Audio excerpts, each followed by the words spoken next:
వాక్యం చదువుకుందాం. ఆరాధనలోకి మనం ప్రవేశించక ముందు దేవుని వాక్యాన్ని మనం ధ్యానించుకునే వరంగా ఉందాం. యోహాను సువార్త 8వ అధ్యాయము 36వ వచనం 37వ వచనం చదువుదాం. ఒకరు చదివి సహాయం చేయండి. కుమారుడు మిమ్మను స్వతంత్రులుగా చేసిన ఎడల మీరు నిజముగా స్వతంత్రులై ఉందురు. మీరు అబ్రహాము సంతానమని నాకు తెలియను, అయినను మీరు నా వాక్యమునకు చోటు లేదు గనుక నన్ను సంపవెదుకుచున్నారు. అది కూడా చదువు 38వ వచనం. నేను నా తండ్రి యొద్ద చూచిన సంగతులని బోధించుచున్నాను. ఆ ప్రకారమే మీరు మీ తండ్రి యొద్ద వినిన వాటిని జరిగించుచున్నారని వారితో చెప్పాను. చిన్న ప్రార్థన చేసుకుందాం. ప్రార్థన. ప్రియంగల తండ్రి, నమ్మకమైన సృష్టికర్త దేవా, అబ్రహాము ఇస్సాకు యాకోబుల తండ్రి, మా పితరుల దేవా, మాకు దేవుడిగా ప్రభువుగా ఉన్నందుకు వందనాలు. ప్రభా, నీ మాటలతో నన్ను నింపు నాయన, సహాయం చేయండి. అనేకులకు నాయన దీవెన కలిగి ఈ మాటలు ఉండటకు సహాయం చేయండి. నిలబడుతున్న దాసు ఉట్టువాడిని నాయన మీరే నన్ను బలపరిచి వాడుకున్నాను. యేసు నామములో వేడుకున్నాం తండ్రి, ఆమేన్. దేవుని యొక్క పిల్లలమైన మనం పోయిన 2వ నెల ముగించుకుని 2025వ సంవత్సరం మార్చి నెల మొదటి ఆదివారం 2వ తారీఖు వరకు మనల్ని దేవాది దేవుడు సజీవ లెక్కలో మనల్ని కాచి కాపాడుతూ అన్ని విషయాల్లో తోడుగా ఉంటూ నడిపిస్తున్న దేవాది దేవునికి, ప్రభువైన యేసుక్రీస్తు వారికి మనము ఆయన చేసిన మేలులకు, ఆయన చేసిన అద్భుతాలకు మనము ప్రతి చిన్నది కానీ అతి పెద్దది కానీ బైబిల్లో క్లియర్గా పరిశుద్ధ గ్రంథంలో రాసిపెట్టినారు దేవాది దేవుడు. చిన్నదైనా పెద్దదైనా కానీ దేవునికి ఏం చెప్పాలి? మనం థ్యాంక్స్ చెప్పాలి. కనుక చాలామంది దేవుని చేత మేలు పొందుతున్నారు కానీ తిరిగి దేవునికి కృతజ్ఞత అనేది చెల్లించడం లేదు. కనుక ఇక్కడ ఏమని చెప్తున్నారు? యోహాను సువార్తలో 8వ అధ్యాయం 36వ వచనంలో అంటున్నాడు. ఏమని అంటున్నాడు? కుమారుడు మిమ్మును స్వతంత్రులనుగా చేసిన ఎడల మీరు నిజముగా స్వతంత్రులై ఉందురు. పాత నిబంధన కాల పద్ధతిలో చూస్తే మన నిమిత్తము, మన పాప పరిహార నిమిత్తమే కానీ ఏ యొక్క పరిస్థితులైనా సరే యాజకుడు గుడారంలోకి వెళ్ళి మన నిమిత్తం ఆయన బలి అర్పించాల్సి వచ్చేది. కనుక ఇప్పుడు యాజకుడు రికమెండేషన్ చేయాల్సి వచ్చేది. యాజకుడు మన నిమిత్తము దేవునికి మాట్లాడి దేవుడు మళ్ళా తిరిగి ఏమి చెబుతాడో అది తీసుకొచ్చి మనకు చెప్పాల్సి వచ్చేది. కానీ కొత్త నిబంధన కాల పద్ధతి ప్రకారం చూస్తే యేసు క్రీస్తు ప్రభువారు ఎందుకు వచ్చారంటే ఆయనకు మనకు ఉన్న సంబంధాన్ని అధికం చేయడానికి, తర్వాత ఆయన మనము మధ్యవర్తి లేకోకుండా డైరెక్ట్గా దేవునితో మనము మాట్లాడుకోవటానికి, దేవునికి మనం ఎల్లప్పుడూ కూడా కృతజ్ఞత చెల్లించడానికి ఏ యొక్క పాప పరిహారార్థ బలులు అవసరం లేదు. ఏ పక్షి, ఏ జంతువు, ఏ యొక్క రీతిగా అర్పించే పని లేదు. కానీ హృదయమాన దేవాది దేవుడు నీకు చేసిన అద్భుతమైన కార్యాలకు, ఆశ్చర్యమైన కార్యాలకి మనం ఏం చెప్పాలి అంటే థ్యాంక్స్ చెప్పాలి. అదే కృతజ్ఞత. కనుకనే ఆ కృతజ్ఞత భావం అనేది మనలో లేకపోతే, దేవునికి మనము కృతజ్ఞత అనేది చెల్లించకపోతే దేవాది దేవుడు ప్రభువైన యేసుక్రీస్తు వారు ఎంతో బాధపడేవాడిగా ఉన్నాడు, ఎంతో వేదన చెందేవాడిగా ఉన్నాడు. అయ్యో, వీళ్ళకి ఇంతగా మేలు చేస్తున్నప్పటికీ, వీళ్ళకి ఇంతగా నేను సహాయము చేస్తున్నప్పటికీ వీళ్ళు ఏం చేయలేకపోతున్నారు? కృతజ్ఞత చెప్పలేకపోతున్నారు. కనుక ఇప్పుడు నువ్వు ఏ టైంలో చెప్పినా కానీ దేవాది దేవుడికి నీకు స్వతంత్రత అనేది ఇక్కడ మాట్లాడుతూ ఉంటున్నాడు యోహాను. కుమారుడు రావటము మానవుడమైన మనందరికీ కూడా, స్త్రీ కానీ పురుషుడు కానీ పిల్లలు కానీ పెద్దలు కానీ అందరూ కూడా మరి నీ యొక్క సమయాల్లో దేవునికి కొంత కేటాయించి దేవుని సన్నిధిలో కృతజ్ఞత అనేది, థ్యాంక్స్ అనేది చెప్పకపోతే, ఆ సృష్టికర్త అయిన దేవుడు నిన్ను పోషిస్తున్న దేవుడికి నువ్వు చెప్పకపోతే ఎంత బాధపడతాడు. ఒక పక్క మనిషి మనకు ఏదైనా చిన్న సహాయం చేసినా, మరి సేబదులుగా డబ్బులు ఇచ్చినా, ఎలాంటి పరిస్థితులు అయినప్పటికీ కూడా మరి ఏం చెప్తూ ఉంటామంటే థ్యాంక్స్ అని చెప్తూ ఉంటాం. కనుక ఎందుకు కారణం ఏంటంటే అది ఒక మనిషిని గనపరుస్తున్నాం. కృతజ్ఞత అనేది మనిషిని గనపరుస్తున్నాం. ఇక్కడ సృష్టికర్త అయిన దేవాది దేవుడు అంటున్నాడు, మనందరి నిమిత్తము కూడా ఏం చేశాడంటే కుమారుడు ఈ లోకానికి రావటం వల్ల మనం ఆరాధించడానికి, ప్రార్థన చేసి మన యొక్క అవసరత చెప్పుకోవడానికి, ఇంకా మన మధ్యన ఏ మానవుడు లేడు కానీ డైరెక్ట్గా దేవునికి నువ్వు మాట్లాడుకోవచ్చు. అదే స్వతంత్రత అంటే. ఆయన నా కొరకు ఈ లోకానికి వచ్చాడు. యేసు క్రీస్తు ప్రభువారు ఎందుకు వచ్చారంటే నా కొరకు వచ్చారు, నా కొరకు రక్తం చిందించారు, నా కొరకు ప్రాణం పెట్టారు. ఇలాంటి త్యాగం చేసిన వారు ఎవరైనా ఉన్నారంటే ఒకే ఒక్క దేవుడు, ఏకైక దేవుడు యేసుక్రీస్తు ప్రభువారు.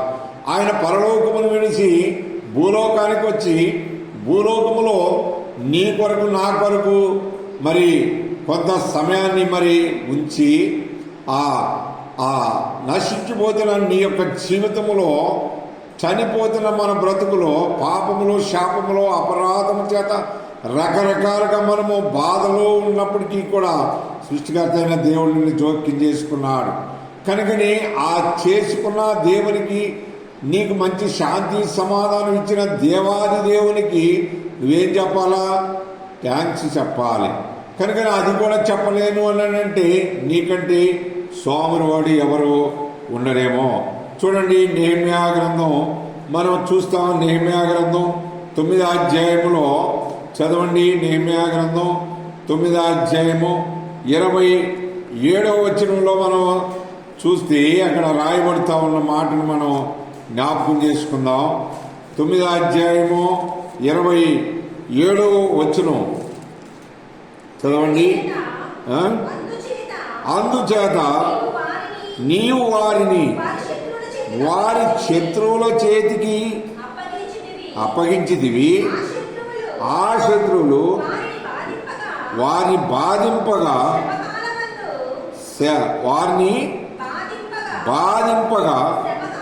శ్రమకాలమందు వారు నీకు మొరపెట్టినప్పుడు ఆకాశమందుండి నీవు ఆలకించి వారి శత్రువుల చేతుల నుండి వారిని తప్పించుటకై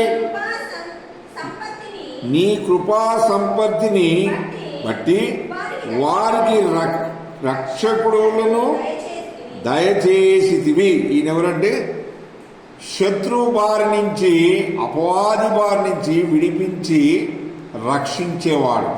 కనుకని శత్రువు ఎవరికైనా కనపడతాడా? సాతాను ఎవరికైనా కనపడుతున్నాడా? అపవాది ఎవరికైనా కనపడ్డా?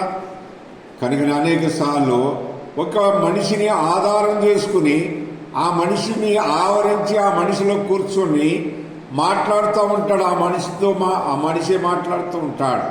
కనుకని మనం బైబిల్లో చూస్తూ ఉంటాం. సర్వోన్నతుడైన దేవుని కుమారుడా అంటాడు మార్కు సువార్త 5వ అధ్యాయం.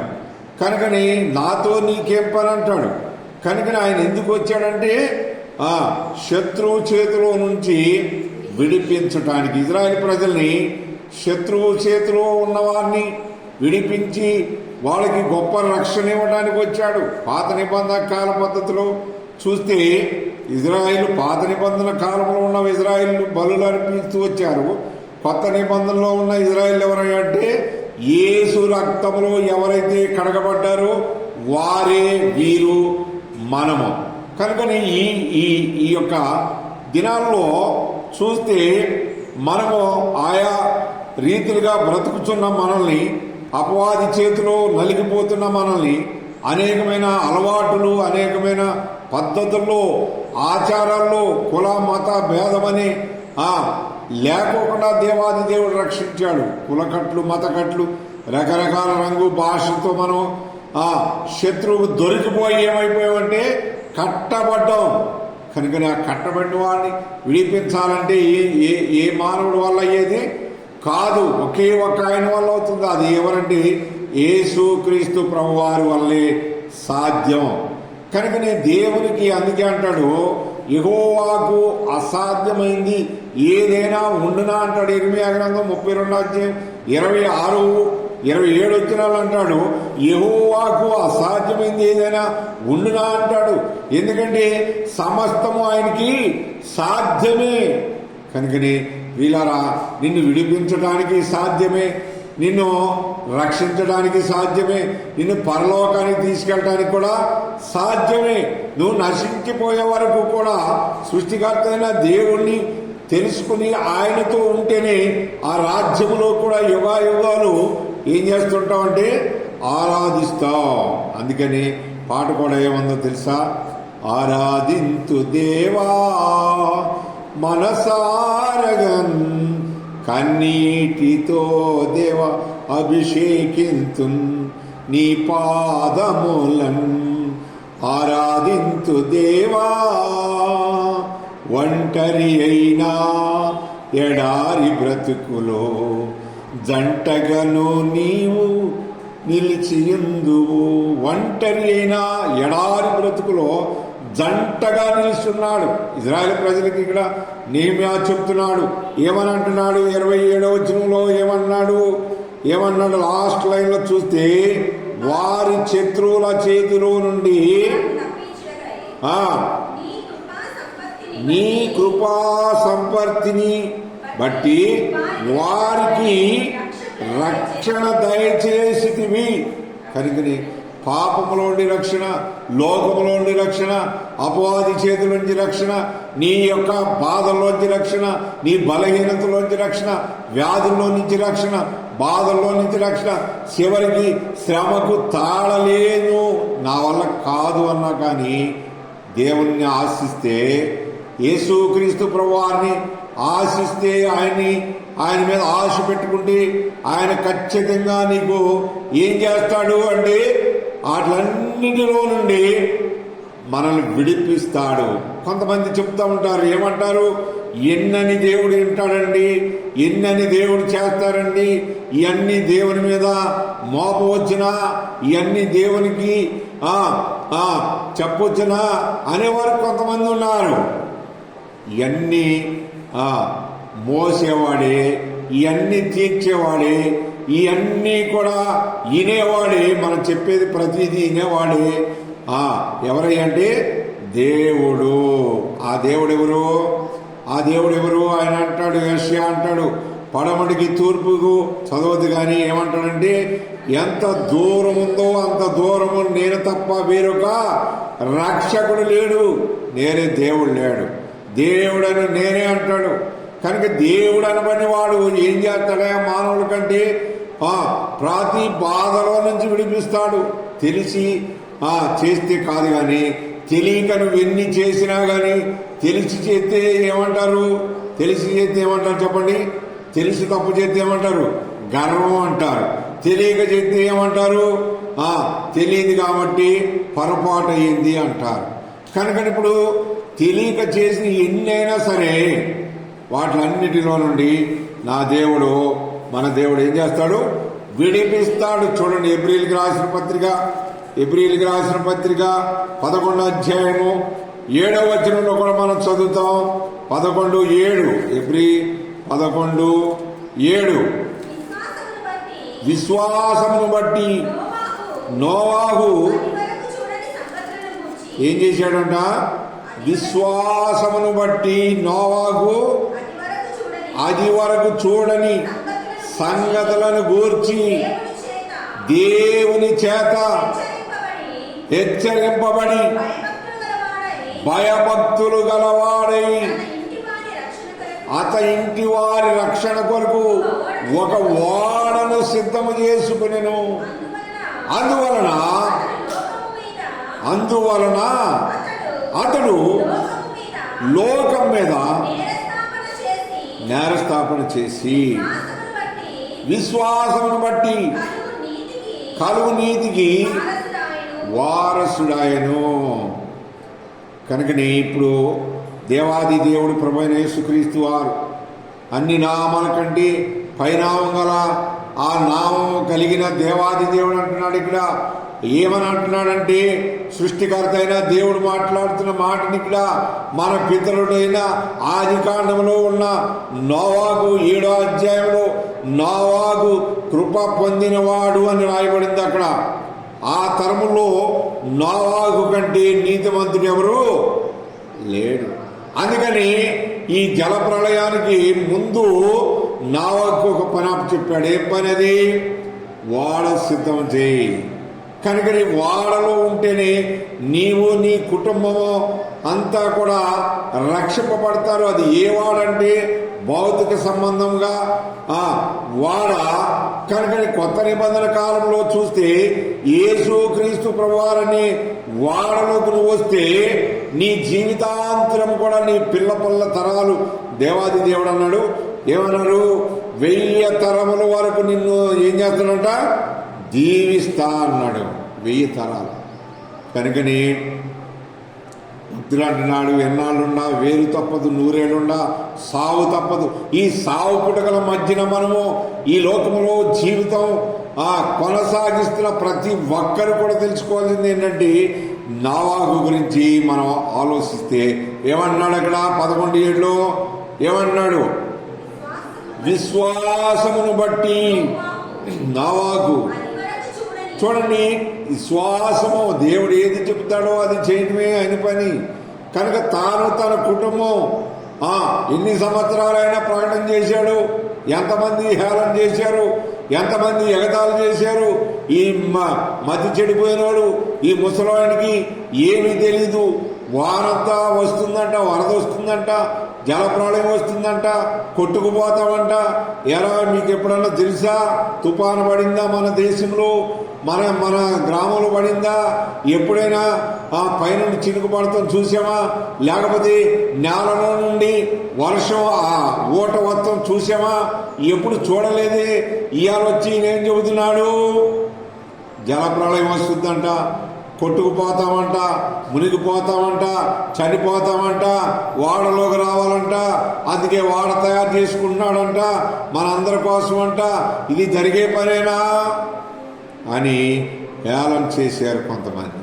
కనుక 120 సంవత్సరాలు ఆయన ప్రకటన చేసినప్పటికీ కూడా ఎవరు రక్షింపబడ్డారయ్యా అంటే తాను తన కుటుంబం మాత్రమే సురక్షితంగా ఉన్నారు. రానవచ్చింది ఆ జల ప్రళయం, రానవచ్చింది ఆ తుఫాను, రానవచ్చింది ఆ ప్రచండమైన వర్షం, రానవచ్చింది కింద నుండి ఓటలు. అప్పుడు తేలుతూ ఉన్నారు. శీలమండి లోతుకు వచ్చేవాడికి ఇంతేనా అనుకున్నారు. మోకాళ్ళ లోతుకు వచ్చేవాటికి నిజమే అనుకున్నారు. మల్లోతు వచ్చేవాటికి ఏం చెప్పింది సత్యం అనుకున్నారు.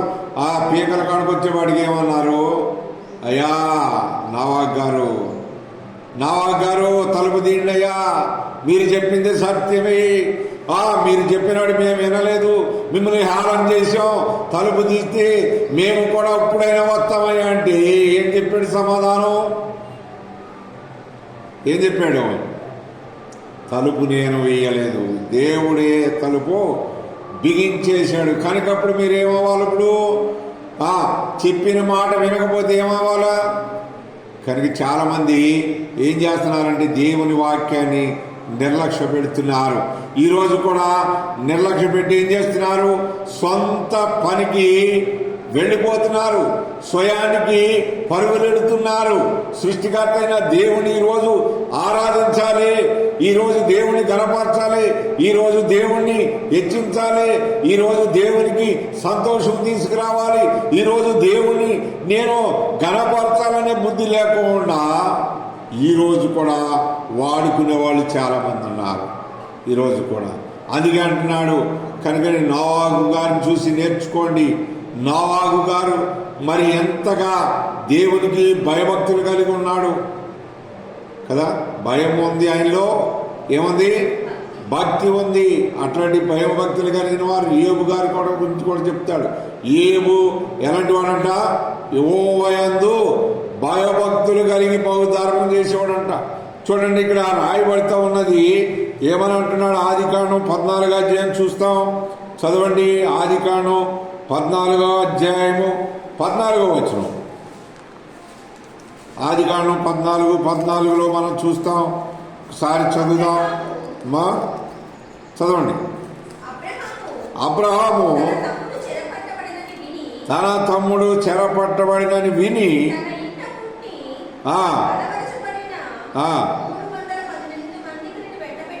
వెంట పెట్టుకుని, చూడండి అబ్రహాము ఏం చేశాడు? అబ్రహాము తన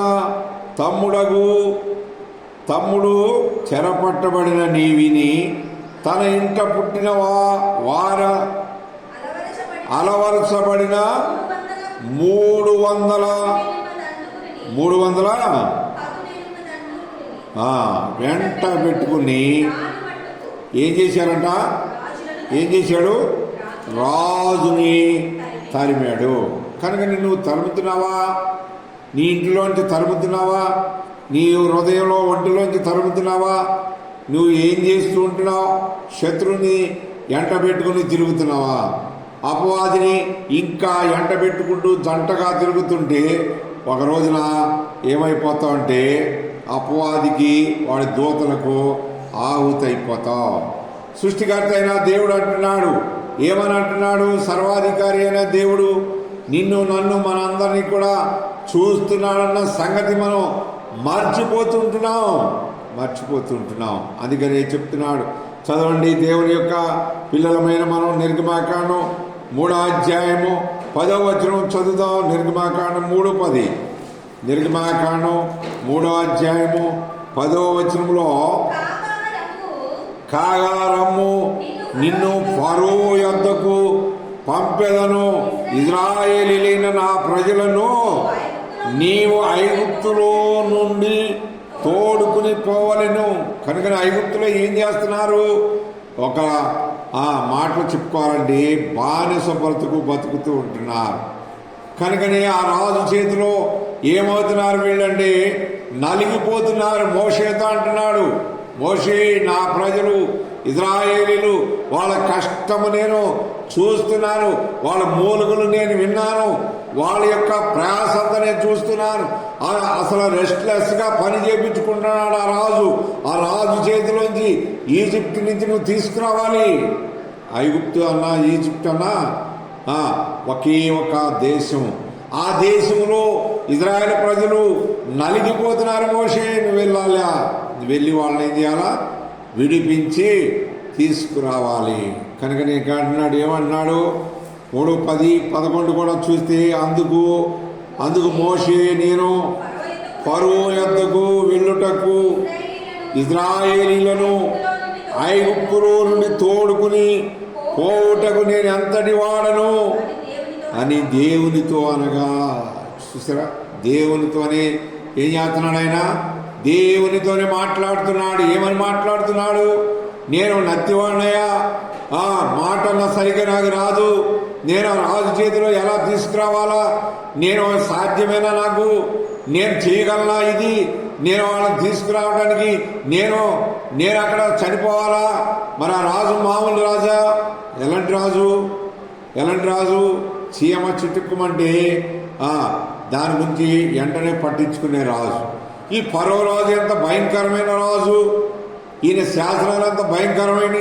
కనుకనే అక్కడి నుంచి తీసుకురావాలంటే నా వల్ల ఏది కాదు అని చెప్తుంటే ఆ దేవాది దేవుడు అధ్యాయంలో అంటాడు, ఏమంటాడు? నీ అన్నయ్య ఆవరణలో వస్తున్నాడు, అతను మాట బాగా మాట్లాడగలడు, నువ్వు అతని దేవుడిగా ఉండు, నీకు అతను ప్రవక్తగా ఉంటాడు, మీ ఇద్దరు కలిసి నా ప్రజలను ఏం చేయాలా? విడిపించాలి. ఆనాడు అలా చేస్తే ఈనాడు సృష్టికర్త అయిన దేవుడు సేవకులను దేవుని యొక్క గాడ్ సర్వెంట్గా దేవుని సేవకులు పిలిచి వాళ్ళని మరి మీ ఇంటి దగ్గరికి మీ దగ్గరికి తీసుకుని వస్తే ఇంకా ఏమంటున్నారంటే మేము ఇంకా ఆ శత్రువు చేతిలోనే, ఆ లోక సంబంధమైన అపవాది చేతిలోనే నలిగిపోతాం, కానీ యేసుక్రీస్తు ప్రభువారు మాకు అవసరం లేదు. అదేదో అమెరికా దేవుడు, నిమ్మర జాతుల దేవుడు, ఇంకా మాకు కాదు, ఎక్కడి నుంచో బెత్లెహేములో పుట్టాడు, ఆంధ్ర వరకు ఇండియా వరకు వచ్చాడు, ఆయన మన దేవుడు కాదు, ఫారెన్ దేవుడు అంటున్నారు కొంతమంది. ఫారెన్ దేవుడు అంటున్నాడు. మొక్కజొన్నలు ఇక్కడ మొక్కజొన్నలు పండిస్తున్నాం అంటే, ఇక్కడ ఏరుశనక్కాయలు పండిస్తున్నాం, ఇక్కడ సమస్త పంటలు పండిస్తున్నాం అంటే ఈ గింజలు ఎక్కడి నుంచి వచ్చినాయి? ఒకసారి నేను ప్రయాణిస్తూ రాయలసీమ వెళ్తున్నప్పుడు గుర్తొచ్చింది, ఇప్పుడే చెప్తున్నా. రాయలసీమ వెళ్తూ ఒక బస్సులో వెళ్తూ ఉన్నాడు, నా పక్కన కూర్చున్న ఆయనకి నేను సువార్త చెప్తే ఆయన ఏమంటున్నాడంటే, ఇది మన దేవుడు కాదండి, మన భారతదేశం దేవుడు కాదు, మన హిందూ దేశం. హిందూ దేశంలో ఏముండాలి? హిందూ దేశంలో ఏముండాలా? హిందువులే ఉండాలి, క్రిస్టియన్ ఉండకూడదు అన్నాడు. మరి హిందూ దేశంలో తెలుగు ఎందుకు మాట్లాడుతున్నావు? హిందీ మాట్లాడాలిగా అని నేను అడిగాను. దానికి సమాధానం లేదు.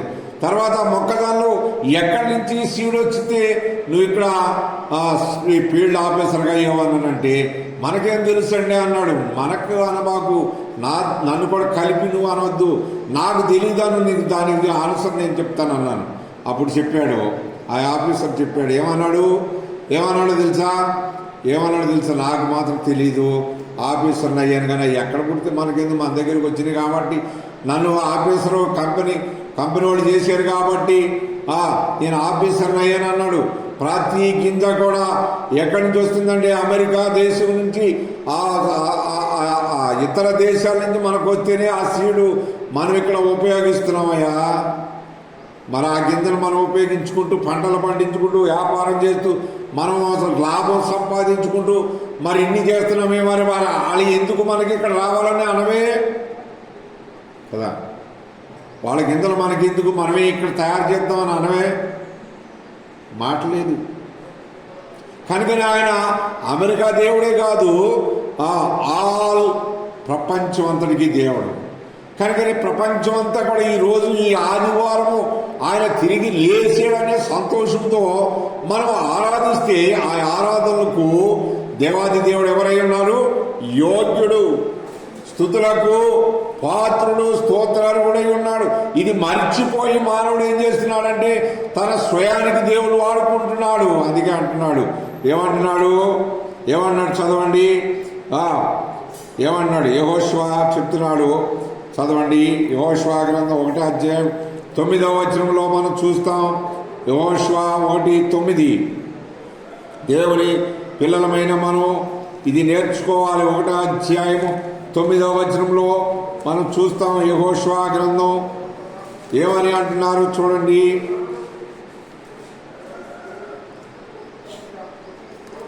సృష్టికర్త అయిన దేవుడు రాసిన మాటలో మనం చూస్తే 9వ వచనంలో,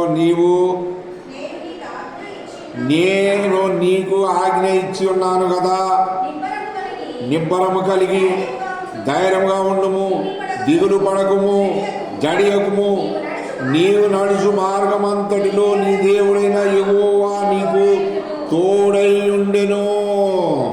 మోషేతో కూడా చెప్పాడు, యెహోషువతో కూడా చెప్తున్నాడు.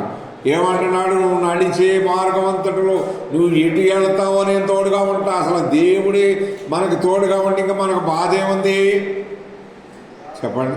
బాధ ఏముంది?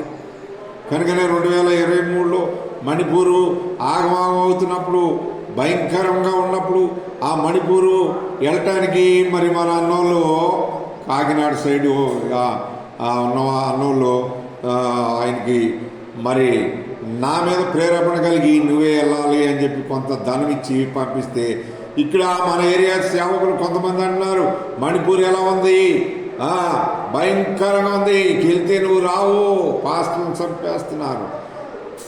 నాకు ఇచ్చిన వాగ్దానం, ఆ సంవత్సరం ఇచ్చిన వాగ్దానం ఏమి దేవుడు గుర్తు చేశారంటే, ప్రభువా నీ బిడ్డలైన వారు ఇలా మాట్లాడుతున్నారు ఏంటి ప్రభువా అని నేనంటే, కుటుంబ ప్రార్థనలో దేవుడు గుర్తు చేశారు. ఏమన్నారు? నీతో కూడా వచ్చువాడు నీ దేవుడైనా యెహోవా. కనుకని నాతో ఆయనే వస్తుంటే నా మీదకి ఇంకా ఎవరైనా లేస్తారా, నా మీదకి ఇంకెవరైనా దాడి చేస్తారా? నాకు చాలా ధైర్యం ఇచ్చింది. కనుకనే ప్రార్థన పూర్వకంగా వెళ్ళటానికి రావటానికి ఈరోజు మాట్లాడటం కూడా ఈ 2025 సంవత్సరం వరకు సృష్టికర్త అయిన దేవుడు కాపుదల. కనుకనే అంటున్నాడు యెహోషువతో అంటున్నాడు, ఏమంటున్నాడు? నిబ్బరము కలిగి నేను నీ కార్యములన్నీ చదవండి. నేను నీకు ఆజ్ఞాపించి ఉన్నాను కదా. నిబ్బరము కలిగి ధైర్యంగా ఉండము, దిగులు పడకము, జడియకము. నీవు నడుచు మార్గం అంతటిలో. ఇప్పుడు దేవాది దేవుడు మనం వెళ్ళే మార్గములో ఉంటాడు. అందుకే అంటాడు, మార్గము నేనే, సత్యము నేనే, జీవము నేనే, నా ద్వారా తప్ప ఎవడును పరలోక రాజ్యానికి వారసుడు కాడు. కనుకనే మార్గదర్శకుడు ఆయనే. ఇది మనుషులు గుర్తించాలి, ఇది మానవుడు గుర్తించాలి. కనుకనే మానవుడు గుర్తించకపోతే ఇంకా అజ్ఞానంలో ఉన్నట్టే. జాషువాతో చెప్తున్నాడు, ఏమన్నాడు? వెళ్ళు, నేనున్నాను తోడుగా. మోషేతో అన్నాడు, నువ్వు వెళ్ళు, అహరోను వస్తున్నాడు, మీకు నేను తోడుగా ఉంటా. ఫరో రాజు ఏమీ చేయలేడు. కనుకనే వాళ్ళకి మోషే గారికి సకల విద్యలు నేర్పి వెళ్ళి పంపించి అక్కడికి ఇజ్రాయేల్ ప్రజలు విడిపించిన దేవుడు నిన్ను విడిపించడానికి, ఆయన రక్తంలో కడగడానికి యేసుక్రీస్తు ప్రభువారిగా ఈ నూతన నిబంధన ప్రకారం నీ కొరకు వచ్చాడు. ఆయన యావత్ ప్రపంచం కొరకు, ప్రజలందరికీ కూడా ఆయన ఒక్కడే రక్తం చిందించిన వాడు. ఆయన తప్ప మరొక రక్షకుడు ఎవరైనా ఉన్నారా? చెప్పండి. న్యాయాధిపతుల గ్రంథం త్వరగా చదవండి, మనం ముగించుకుందాం. న్యాయాధిపతుల గ్రంథం 6వ అధ్యాయము 12వ వచనం. 6:12 న్యాయాధిపతుల గ్రంథం 6వ అధ్యాయం 12వ వచనం. యెహోవా దూత అతనికి కనబడి, పరాక్రమగల బలాఢ్యుడా, యెహోవా నీకు తోడై ఉన్నాడని అతనితో అనగా, ఇతనెవరు? గిద్యోనుతో చెప్పిన దేవుడు, మన పితరులతో చెప్పిన దేవుడు మనకు చెప్పడా? మన పితరులతో మాట్లాడిన దేవుడు మనతో మాట్లాడడా? చూడండి ఎంత బలాఢ్యుడు గిద్యోను చెప్పిందల్లా దేవుడు చేస్తూ వచ్చాడా లేదా? కనుకని ఇక్కడ అంటున్నాడు, దూత వచ్చి చెప్తుంది, ఏమంటుంది? పరాక్రమ గల బలాఢ్యుడా, నీకేందయా, నువ్వు బాగానే చెప్తావు, బాధపడేది నేనే కదా, నీకేం తెలుసు నా పరిస్థితి అని అన్నాడా? దేవదూత చెప్పాడు. కనుకనే మనం దేవుని యొక్క పిల్లలమైన మనం చదవండి. మొదటి సమూయేలు గ్రంథం కూడా చదువుదాం. మొదటి సమూయేలు గ్రంథం 17వ అధ్యాయం 32వ వచనం. మొదటి సమూయేలు 17:32 వచనం. 17:32. ఈ ఫిలిష్తీయులను బట్టి ఎవరి మనసు కృంగనియటం లేదు. ఎవరి మనసు కూడా కృంగిపోవాల్సిన పని లేదు. నీ పరిస్థితిని బట్టి కుంగిపోవద్దు, నీలో ఉన్న పాపాన్ని బట్టి కుంగిపోవద్దు, అపవాదికి లొంగిపోవద్దు, వాడి అనుసరణపై ఆశ పెట్టుకోవద్దు. ఏమన్నాడు చదవండి. ఈ ఫిలిష్తీయులను బట్టి ఎవరి మనసును కృంగ నిమిత్తము లేదు. నీ దాసుడనైన నేను వానితో పోట్లాడుదునని దావీదు సౌలుతో అనగా, ఏమన్నాడు? సౌలు ఏమన్నాడు? వాళ్ళ అన్నదమ్ములు ఏమన్నారు? మాకు ఇన్నాళ్ళు సీనియారిటీ ఉంది, యుద్ధంలో అన్నాళ్ళు సీనియారిటీ ఉంది, నువ్వు ఇవాళ వచ్చావు, నీ వల్ల ఏమవుతుందిరా? ఏమవుద్ది నీ వల్ల? ఏమవుద్ది చెప్పండి. నువ్వు చూస్తే చిన్నవాడివి, నీకు యుద్ధం ఎలా చేయాలో తెలీదు. అయితే దావీదు అంటున్నాడు, యుద్ధము యెహోవాదే. కనుక ఎవరిదంట యుద్ధము యెహోవా చేస్తాడు, నేను కాదు. ఈ గొలియాతును పడగొట్టాలంటే, ఈ పాపం అనే గొలియాతును పడగొట్టాలంటే, ఈ దోషం అనే గొలియాతును పడగొట్టాలంటే, ఈ అపవిత్రమైన గొలియాతును పడగొట్టాలంటే యుద్ధం ఎవరు చేయాలి? యెహోవా చేయాలి. కనుక యెహోవా మీద నువ్వు ఆధారపడుతున్నావా? లోకం మీద ఆధారపడుతున్నావా? యేసుక్రీస్తు ప్రభువారిని ఆనుకుంటున్నావా? ఆయన మీద ఆధారపడుతున్నావా? లేకపోతే వేరొకరిని ఆశిస్తున్నావా? కనుక నీకు అన్నాడు, యుద్ధము నేను కాదు చేసేది. ఎవరు చేయాలి యుద్ధం? ఎవరు చేయాలా? యెహోవా చేయాలి. ఆయనే భూమి ఆకాశములను సృష్టించిన సృష్టికర్త. తండ్రి, కుమార, పరిశుద్ధాత్మ త్రియేక దేవుడు ఒకరిలోని అలా కలిసి ఉన్న దేవుడు అంటున్నాడు. ఏమన్నాడు అక్కడ? ఏమన్నాడు దావీదు? అదే వచనం, ఈ ఫిలిష్తీయులను బట్టి ఎవరి మనసును కృంగనివ్వద్దు అంటున్నాడు. ఎవరంటున్నారు అన్నమాట? ఎవరు అంటున్నారు అక్కడ? ఎవరు ఆయన పేరు? సౌలు అంటున్నాడు. కానీ కిందకు వచ్చేవాడికి ఏమంటున్నాడు? చదవండి. నీ దాసుడైన నేను వారితో పోట్లాడతా. నేను ఎవరితో? ఫిలిష్తీయులతో పోట్లాడతా, గొలియాతుతో పోట్లాడతా, వాడిని ఓడిస్తాను. ఎలా ఓడిస్తావా అని యుద్ధ సామాగ్రి అంతా కూడా ఆ శిరస్సానం అన్ని తగిలిచ్చారు. అన్ని తగిలితే ఈ మోయడం మీద సరిపోయింది ఈయనకి. కనుక అందుకే అంటాడు ఆ అధ్యాయంలో, ఇవన్నీ నాకు వాడిక లేదు, మరి ఆ మిషన్ కనుక తీసుకుంటావా? నాకు తెలియదు దాని గురించి. మరి ఎలా చంపుతావు వాడిని? ఎలా ఓడిస్తావు? నేనేం చేయలేను. కానీ యుద్ధమో యెహోవాదే, దేవుడే చూసుకొనును. ఇజ్రాయేలు ప్రజల మీద ఉన్న నిందను తొలగిస్తా. ఛాలెంజ్ చేసిన వీరుడు ఎవరైనా ఉన్నారంటే ఆ దినాల్లో ఎవరైనా దావీదు. అందుకనే దావీదు దేవుని ప్రార్థన చేసి ఒక్క రాయి ఒడిశాల పక్షులు పొలంలో జొన్నశాలలో మా చిన్నప్పుడు ఆ జొన్నశాల పిచుకల్ని లేదా పిట్టలను కొడుతూ ఉండేవాడు వాటితోటి. కనుకనే ఆ గొలియాతు పెద్ద భయంకరుడైన సూర్యుని ఒకే ఒక రాయితో కొడితే నసట్లో దొరబడి ఈ నసట్లోకి వెళ్ళి ఏం చేసిందంట? మెదడులోకి వెళ్ళి కొన్ని వందల సార్లు లోపల తిరుగుతూ ఉందంట. ఆ మెదడంతా గుజ్జు అయిపోయి పప్పులాగా తయారై కారుతా ఉందంట. అది చూసి వాడికి చచ్చిపోయాడు. కనుక చదవండి. లాస్ట్ మాట మనం చదువుకుందాం. లాస్ట్ మాట చదువుదాం. మత్తయి సువార్త 1వ అధ్యాయం 1:21. మత్తయి సువార్త 1వ అధ్యాయం 21 వచ్చి లాస్ట్ మాటగా మనం చదువుకుని మనం ఆమె ఒక కుమారుని కనును తన ప్రజలను వారి పాపముల నుండి తానే రక్షించును కనుక ఆయనకి యేసు అంటే రక్షకుడు. అంటే ఏదైనా, సు అంటే సులువుగా చేయగలిగిన వాడే రక్షకుడు.